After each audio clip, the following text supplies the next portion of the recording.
ya le tengo aquí un resumen completo de noticias. Resumen en imágenes.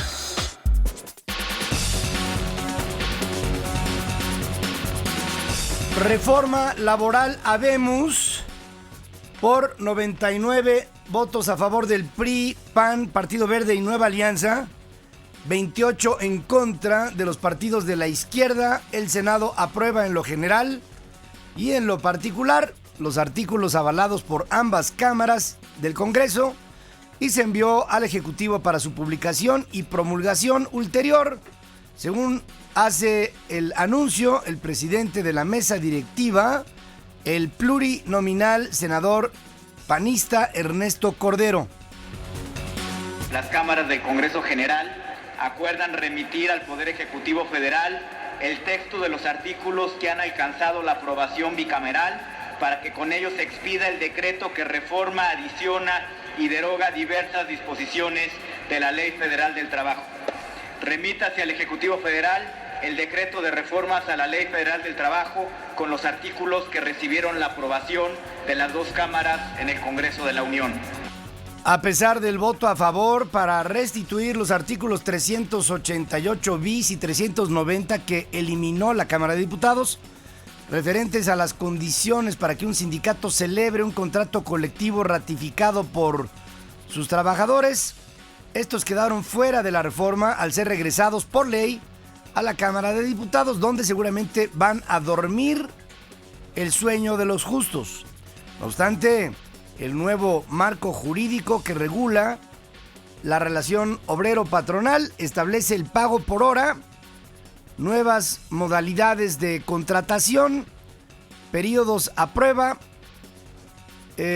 trabajadores eventuales, y esto hace más flexible la contratación, y el tema del outsourcing o subcontratación en actividades especializadas también figura ahí. ¿Qué queda para mí? Esto que le acabo de decir, más el saldo de que el priismo, junto con el status quo del PAN, avalan la opacidad de los sindicatos y que haya liderazgos a perpetuidad. En tribuna fijaron su postura Javier Lozano, senador por mayoría panista, Alejandro Encinas, senador por mayoría perredista, y Raúl Cervantes, senador plurinominal del PRI.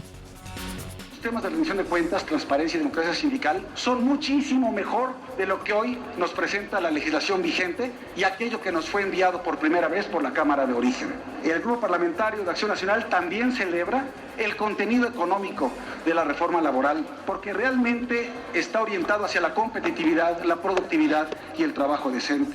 A la consumación del mayor agravio que hayan vivido los trabajadores mexicanos desde 1917. Yo lamento sinceramente que Acción Nacional en la Cámara de Diputados no haya honrado su palabra. Ya nos dimos cuenta de que el coordinador del PRI en la Cámara de Diputados pastorea un rebaño que va más allá de la bancada de su partido y sus senados. Y la ley laboral, que en su momento fue un modelo adecuado, en donde hay que entender con la visión del tiempo y de la historia el por qué ese modelo se daba sobre protección, hoy en una globalización es completamente inaceptable el que pudiera subsistir sin la flexibilización, sin invitar a la inversión y no darnos cuenta que no competimos con nosotros mismos, sino competimos con otras naciones, con otros continentes y con otras latitudes. Fíjense, ya le descubrieron, Empresarios del país celebraron la aprobación de la reforma laboral que impulsará la creación de empleos formales y el crecimiento del país. El presidente de Coparmex, Alberto Espinosa, señala que si bien estos cambios traen costos para todos, los beneficios resultan notablemente mayores. Tendrá costos para todos, el sector productivo, los sindicatos e incluso para los partidos políticos, pero sus beneficios sociales son notablemente mayores, principalmente para los jóvenes que hoy no tienen trabajo. Durante la inauguración del libramiento Ciudad Valles Tamuín en San Luis Potosí, el presidente Felipe Calderón escuchó a Edith Pérez, una mujer que le pedía ayuda para encontrar a familiares secuestrados en agosto del 2010 en Ciudad Mante, en Tamaulipas. Me da muchísimo gusto estar aquí. Mi familia tiene desaparecida desde el 14 de agosto del 2002. ¿Y qué fue lo que pasó? Los levantaron en Ciudad Mante. Tenemos indicios de ello. Tenemos una solicitud el 20 de septiembre en la audiencia para usted. Señor presidente, estamos viviendo 100 años de soledad, la familia. Hace 100 años, señor presidente. ¿Han ido, sí, ahorita con mucho gusto, han ido con alguna autoridad ahorita? Todas. ¿Han ido con Províctima, por ejemplo? Todas. Se le pidió audiencia a usted el 20 de septiembre. Pues nomás me gustaría, para poderle ayudar, si me dice el expediente o la autoridad que la atendió. ¿Pero con qué autoridad? Segunda mesa en el Ministerio Público. ¿Federal o de Tamaulipas? PGR está. Es federal, entonces Ministerio Público Federal. Y nomás, perdóneme mi insistencia, ¿usted ha visto a la gente Províctima, por ejemplo? No, señor, no nos han ayudado absolutamente nada. Nomás le repito la pregunta, ¿las ha buscado, las ha visto a Províctima? Por supuesto. Muy bien. Si me los da, por favor, con mucho gusto de una vez, ¿no? Por favor. Señora, no se vaya nada más, por favor, porque necesito hablar con usted al final. Si es que le interesa su familia, yo supongo que sí, ¿no? Bueno, no se vaya. Por la noche, el presidente Calderón recibió un reconocimiento, Carrera al Universo, así se llama el reconocimiento, que otorga la Sociedad de Exalumnos del Instituto Tecnológico Autónomo de México, en el cual él cursara la maestría en Economía. El reconocimiento es por su trayectoria política de 30 años y su gestión en la presidencia, según indica el rector del ITAM, Arturo Fernández. El presidente le agradecía. Concluye ya mi tarea al frente del gobierno federal, pero no termina mi compromiso con México. Como un ciudadano más, y especialmente como un orgulloso egresado del ITAM, como el primer presidente de la República egresado del ITAM, pero estoy seguro que no el único, como un ciudadano, seguiré sirviendo a la patria apasionadamente hasta el final de mis días, agradecido del privilegio que me ha dado la vida de ser mexicano y de ser alumno de esta gran casa de estudios. No faltó algún grupo de chamacos del ITAM que protestaban por el galardón y así lo hicieron sentir. La deuda pública del país ha disminuido en su costo financiero con respecto al Producto Interno Bruto, que en el año 2000 era de 2.8% y en el 2011 es de 1.7%, así como con respecto al gasto presupuestal, según señala la Secretaría de Hacienda en respuesta a declaraciones del senador priista por mayoría, David Penchina, quien asegura que los gobiernos del PAN entregarán una administración altamente endeudada. La dependencia subraya que el endeudamiento ha ido en línea con los techos autorizados en cada paquete económico lanzado y analizado por el Congreso de la Unión. Por su parte, el Comité Ejecutivo Nacional del PAN añade que son los gobiernos estatales del PRI los que han desbordado el crecimiento de la deuda en México y alerta sobre el riesgo de que esto suceda para el próximo gobierno federal. Diputados y senadores del PRI se reunirán hoy con el presidente electo Enrique Peña Nieto, quien les va a presentar sus iniciativas para la reforma a la Administración Pública Federal, así como la creación de esta, ya ayer le comentaba yo de ella, Comisión Nacional Anticorrupción, según informa el coordinador de los diputados de el PRI, el plurinominal Manlio Fabio Beltrones.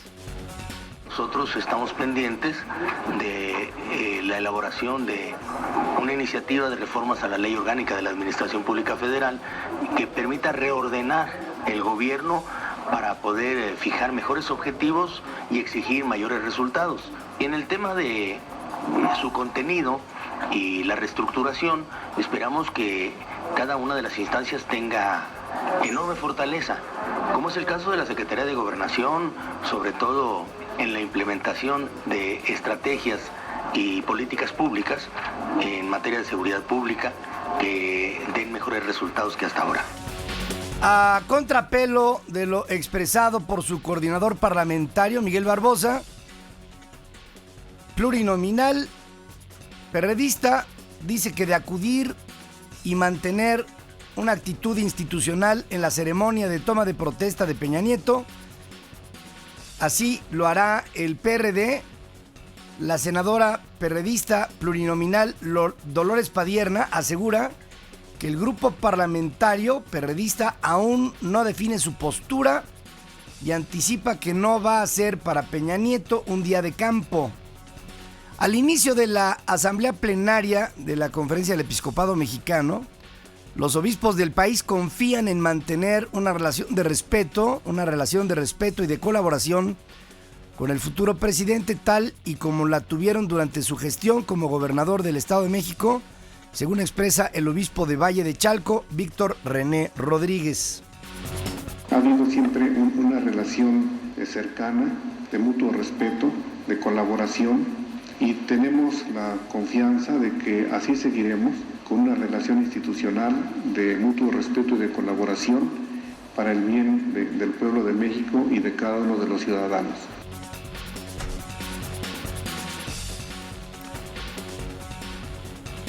También le cuento que la PGR detuvo al inspector general de la Policía Federal, Juan Manuel Pacheco Salgado, por delitos de falsedad de declaraciones y encubrimiento. El jefe policíaco estaba al mando de los 14 agentes involucrados en el caso de Tres Marías y ordenó a estos comparecer uniformados cuando en la acción vestían de civiles, complicando con esto la situación porque pues, realmente iban vestidos de civiles, iban circulando en vehículos no oficiales. Entonces, lejos de parecer lo que supuestamente eran un grupo de policías federales, parecían un grupo de gavilleros, ¿no? Pacheco Salgado fue internado en el Penal Federal de Occidente en Puente Grande, en Jalisco, donde ya se encontraban 9 de sus subordinados, mientras el resto está en el Centro Federal de Chihuahua, ahí también recluidos. Sobreviven a un ataque armado el alcalde del municipio chapaneco del Bosque, Humberto López, y 2 de sus colaboradores. Un comando los emboscó cuando circulaban en un vehículo oficial por el tramo que lleva a Simojovel. El presidente municipal está delicado al haber recibido no 1 ni 2, 3 impactos de bala, mientras sus acompañantes un tiro cada uno. Está grave. En Saltillo, elementos de la Armada detuvieron a Mario Arturo Zurita o Adrián Hernández, alias el Sacapapás, presunto jefe de Plaza de los Zetas, luego que se puso en evidencia al tratar de evadir a los marinos cuando circulaba por una transitada avenida de Saltillo. En Sinaloa, 2 elementos de la Policía Ministerial Estatal mueren y 5 más resultan heridos en una emboscada cerca del poblado de San Marcos, sindicatura de La Noria, municipio de Mazatlán. El Congreso de Colima aprobó un punto de acuerdo que pide al gobernador Mario Anguiano solicitar la presencia de elementos de la Armada y el Ejército en el municipio de Tecomán ante los altos índices de violencia e inseguridad que están rebasando a la policía municipal. Fue una bala perdida la que mata al niño Hendrik Cuacuas en el Cinépolis de Plaza Ermita el pasado 2 de noviembre. Peritos encontraron un orificio en el techo del cine que es de lámina acanalada y falso plafón, consistente con el sitio en el que fue herido el menor. según señala Anselmo Apodaca, director de criminalística de la Procuraduría Capitalina. El tipo de techo que se tiene en estas salas es una lámina muy delgada, tenemos fibra de vidrio y posteriormente existe ese plafón falso que tienen las salas también para suprimir sonido.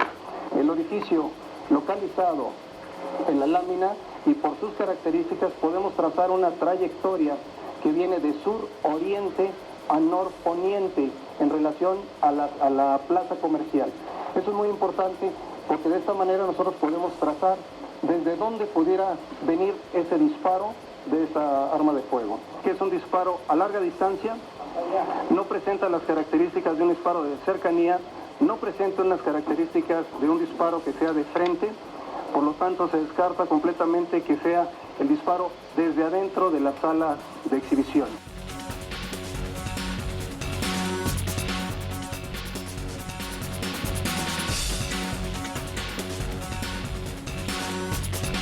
El día de los hechos, el 2 de noviembre, devotos de la Santa Muerte, fíjense, habrían realizado disparos como regularmente lo hacen en casi todas las celebraciones allá en la colonia Jalpa y en Santa María Atzahuacán, muy cerca de la Plaza Ermita. Otro proyectil del mismo calibre que mató a este chamaquito, a Hendrik, fue hallado en el techo del cine, según confirma el subprocurador Edmundo Garrido. Tiramos oficio de investigación a Policía de Investigación para las colonias cercanas para determinar si hay testigos de los hechos y en su momento ubicar a algún probable responsable que haya realizado el disparo. Por cierto que la delegación Iztapalapa clausuró anoche el complejo Cinépolis con el argumento de que no habían atendido algunas recomendaciones sobre protección civil que le habían hecho desde septiembre pasado. Fíjese, es que las autoridades son de veras primarias, ¿no? Mientras, directivos de la empresa aseguran que apoyarán a la familia de la víctima con gastos médicos y funerarios, además de que reconocen que en marzo pasado ocurrió otro hecho similar en el que resultó lesionada una persona en un pie en el mismo complejo Iztapalapa. Antes de conocerse estas conclusiones, diputados perredistas en la Asamblea Legislativa anunciaron que presentarán una iniciativa para obligar a la instalación de detectores de metales en los cines y otros centros de entretenimiento. Yo creo que a lo mejor los asambleístas quieren poner detectores de metales en el techo, ¿no? Para que no entren las balas del cielo. Será algo que sesudamente habrán ya pensado. Sin acuerdo, concluyó la mesa de diálogo que se instaló en la Asamblea Legislativa del Distrito Federal para solucionar el paro en la muy conflictiva Universidad Autónoma de la Ciudad de México, una creación de Andrés Manuel López Obrador, con la participación de legisladores locales, funcionarios del gobierno capitalino y las dos partes en conflicto. He escuchado algunos de los argumentos de los paristas. Nada. O sea, no se entienden ni ellos para que... No hay un argumento válido de nada. Aparte, ¿quién, nada más dígame usted, quién en su sano juicio va a contratar a un muchacho egresado de la Universidad Autónoma de la Ciudad de México? Digo, Martí Batres, me imagino como ayudante ahí en la Cámara, no sé.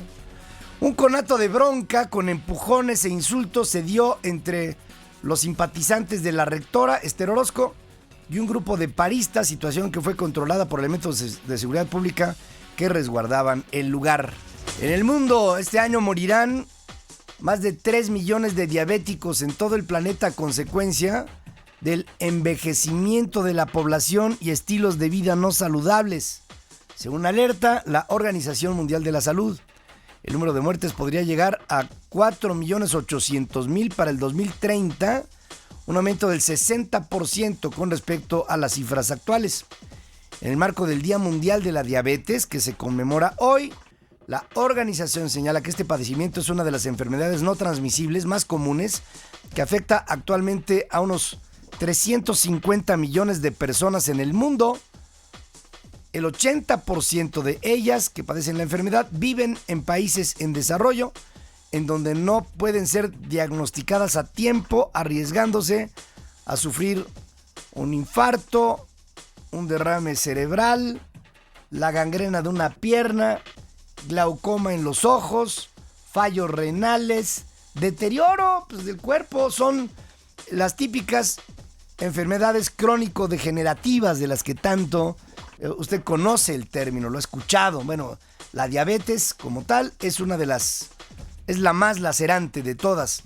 La preocupación de la Agencia de Salud de las Naciones Unidas es que la diabetes se ha convertido con la globalización en algo relacionado con el desarrollo, en donde los pobres enfrentan un riesgo desproporcionado con familias enteras que se ven empujadas hacia una situación de pobreza aún mayor.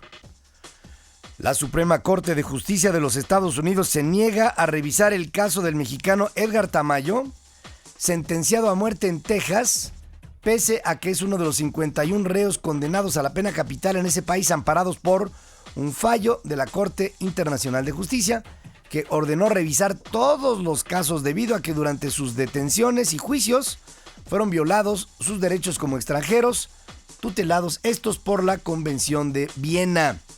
Con la decisión de la Suprema Corte se allana el camino para que las autoridades de Texas fijen fecha de ejecución de Edgar Tamayo, de 45 años, originario de Morelos, quien fue sentenciado a muerte por el asesinato de un policía en enero de 1994. En pleno desafío al derecho internacional, Texas se ha negado a acatar la orden de la Corte Internacional de Justicia y ha ejecutado ya a 2 mexicanos enlistados en el fallo de este tribunal.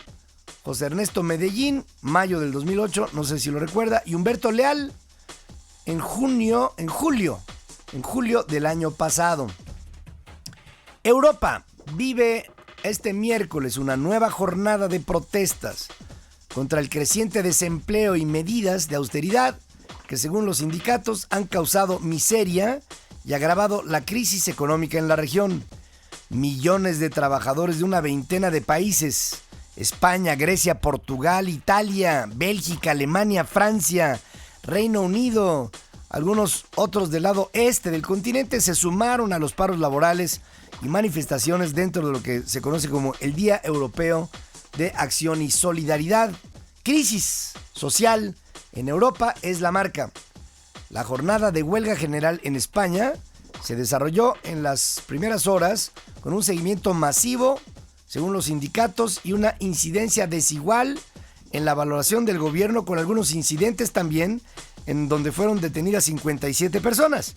La protesta, convocada por los sindicatos y organizaciones sociales contra las políticas de recorte de los gobiernos, bueno, en este caso del español, es la segunda huelga general que enfrenta el ejecutivo de Mariano Rajoy, que asumiera el poder en diciembre pasado, y la 9ª huelga general en la historia de la muy joven historia de la democracia española. El expresidente del gobierno español, Felipe González, señaló que hay muchas razones para protestar y hacer una huelga general ante el desmantelamiento del estado de bienestar social que costó construir unos 30 años. Recordó que la huelga general más exitosa que se ha convocado en España fue cuando él era presidente del gobierno, pero afirmó que si alguna vez ha habido razones para convocar a una huelga general, ese momento es hoy. Justifica la Casa Blanca su tardío conocimiento de la investigación sobre la relación extramarital que llevó a la renuncia del exdirector de la CIA, David Petraeus, y el escándalo en torno al jefe de la fuerza multinacional en Afganistán, John Allen. El vocero presidencial Jay Carney señaló que la tardía notificación al presidente Barack Obama y al Congreso por parte del FBI sobre ambas investigaciones obedeció a los protocolos que la agencia policíaca tiene al respecto. Y es que, aunque la pesquisa del FBI sobre el exdirector de la CIA tenía meses, el presidente Obama fue informado hasta el miércoles, un día antes que el ex general de 4 estrellas le presentara su renuncia. 2 días después, Obama fue notificado sobre la investigación concerniente al general Allen. Por 21º año consecutivo, la Asamblea General de la ONU pidió a Estados Unidos el fin del bloqueo comercial, económico y financiero contra Cuba, impuesto desde 1960. de los 193 países representados en la Asamblea General, 188 votaron a favor de terminar el embargo, 2 se abstuvieron, Micronesia y las Islas Marshall, y tan solo Estados Unidos, Israel y Palau sufragaron en contra de la resolución. Miles de australianos y visitantes de otros países disfrutaron hoy en el norte de Australia un eclipse total de sol, el primero visible en la región desde el 2002. El fenómeno comenzó poco después del amanecer, acaparó la atención de residentes, de turistas, de astrónomos y prácticamente paralizó las actividades cotidianas. La sombra de la luna oscureció una franja de 140 kilómetros de ancho que comenzó a proyectarse en la parte norte de Australia. El eclipse alcanzó su plenitud sumiendo a una zona del extremo norte del estado, allá en Queensland, en la oscuridad durante poco más de 2 minutos. El siguiente eclipse total de sol visible en Australia ocurrirá hasta el año 2028. En tanto, especialistas de la NASA han pronosticado un total de 5 eclipses, 3 lunares y 2 solares, que se podrán apreciar en puntos específicos del planeta a partir de abril del año entrante. Estamos hablando de una fenomenología predecible, calculable y que la NASA da a conocer.